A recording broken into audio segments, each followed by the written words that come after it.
एक आदमी जब भी कसिनो आता है तो कभी जुआ खेलने के लिए मेज पर नहीं बैठता, बल्कि हर जुआरी को घूर घूर कर देखता रहता है। वो ऐसे शिकार की तलाश में रहता है जिस पर वो आसानी से हाथ साफ कर सके। उसने एक आदमी को देखा और कहा, इस भालू जैसे आदमी को देखो, लगता है सब कुछ हार चुका है, मौत से डरता है, कपड़े तो ठीक ठाक है, बेचैनी से इधर उधर देख रहा है, पर खेल नहीं रहा लगता है। पैसों की सख्त जरूरत वाला नया खिलाड़ी है और ऊपर से वो बच्चों वाली घड़ी पहनी हुई है। इसका मतलब है कि उसे अपने परिवार के प्रति अपराध बोध है। इस तरह के लोग सबसे आसानी से जाल में फंसते हैं। जल्द ही लूफी को अपना पसंदीदा शिकार मिल गया तो वो एक जान पहचान वाले की तरह उसके पास गया और बातचीत शुरू कर दी। थोड़ी सी चालाकी से उसने उसे कसिनो छोड़कर अपने साथ एक का दाव लगाने के लिए मना लिया और उसे यकीन दिलाया। लूफी ने कहा, अगर तुम हार गए तो मुझे सिर्फ आधा दे देना बस। आदमी ने पूछा, कैसे खेलेंगे? जब लूफी ने देखा कि आदमी जाल में फंस चुका है तो वो उसे एक गोदाम में ले गया। वहाँ उन्होंने कैश में एक का दाव लगाया, लेकिन इस तरह का काम कसिनो में बिल्कुल मना है और ये गैर कानूनी है। अगर पकड़े गए तो हल्की सजा में पिटाई करके बाहर फेंक दिया जाता है और गंभीर मामलों में तो हाथ पैर भी तोड़े जा सकते हैं। पर इसके बावजूद भी लूफी खतरा उठाकर भी कसिनो में ये काम करता रहा, क्योंकि सिर्फ इसी तरह वो जल्दी से 10 लाख जमा कर सकता था। उसे अनाथालय के वार्डन, जिसे कैंसर हो गया था, उसके इलाज के लिए पैसे चाहिए थे। लूफी एक अनाथ था और वार्डन ने ही उसे पाला पोसा था, इसलिए वो किसी भी कीमत पर वार्डन का इलाज करवाना चाहता था। लेकिन एक दिन जब लूफी हमेशा की तरह कसिनो आया और शिकार ढूंढ रहा था, तभी उसकी मुलाकात एक अजीब से बूढ़े आदमी से हुई जो उसे घूर रहा था। बूढ़े ने कहा, तुम मेरे साथ एक दाव लगाओगे, अगर तुम जीते तो मैं तुम्हें 10 लाख दूंगा। एक अनजान आदमी के इस ऑफर पर लूफी पहले तो मना करना चाहता था, लेकिन बूढ़े ने सीधे 10 लाख निकाल दिए। लूफी के लिए ये लालच बहुत बड़ा था। वो बोला, क्या करूं? बूढ़े ने कहा, कैसे खेले ये खेलो, सिक्का उछाल कर अंदाजा लगाओ, एक ही बार में हार जीत का फैसला होगा। लूफी ने बहुत सोच समझ कर किचन के वेंटिलेशन शाफ्ट के नीचे की जगह चुनी इस तरह के सिक्का उछालने वाले खेल के लिए। लूफी कोई नया नहीं था, उसे पूरा यकीन था कि अगर वो सही जगह चुन ले तो वो जरूर दाव जीत जाएगा और उसे कोई नहीं हरा सकता। लेकिन उसने कभी सोचा भी नहीं था कि जब सिक्का गिरेगा तो क्या होगा और वो हैरान रह जाएगा। बूढ़े ने कहा, तुम हार गए। लूफी को उसी पल समझ आया कि वो बूढ़े के बिछाए जाल में फंस चुका है और उसे धोखा दिया गया है। लेकिन लूफी को इससे भी ज्यादा हैरानी तब हुई जब उसे पता चला कि सामने खड़ा बूढ़ा आदमी कोई और नहीं बल्कि बेटिंग कंपनी का मालिक किन हाईपेई है। लूफी अच्छी तरह जानता था कि इस तरह के गलत धंधे करने वाले लोगों से निपटना सबसे मुश्किल होता है, पर अब कुछ भी कहना बहुत देर हो चुकी थी। इन हाईपेई ने उसे पैसे जमा करने के लिए सिर्फ 7 दिन का वक्त दिया और फिर बड़े रौब से वहाँ से चला गया और लूफी अकेला रह गया। शुरुआत में लूफी काफी शांत था, उसे लगा कि अगर वो पैसे नहीं भी लौटा पाया तो भी किन हाईपेई उसका कुछ नहीं बिगाड़ेगा और सब ठीक हो जाएगा। लेकिन हकीकत उसकी सोच से कहीं ज्यादा खतरनाक थी। अगले ही दिन किन हाईपेई ने अपने आदमियों को भेजकर लूफी को पकड़वा लिया। किन हाईपेई ने कहा, इस सब्जी की वजह से, अगर देखो इसे, लाला।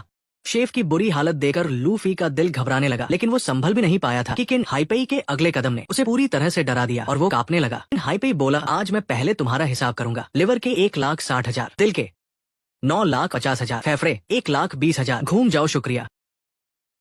फिर वो बोला, ये 5 लाख का है, 1,60,000। तुम्हारे पास अभी 6 दिन बाकी है। जबरदस्ती हाथ का निशान लगवाने के बाद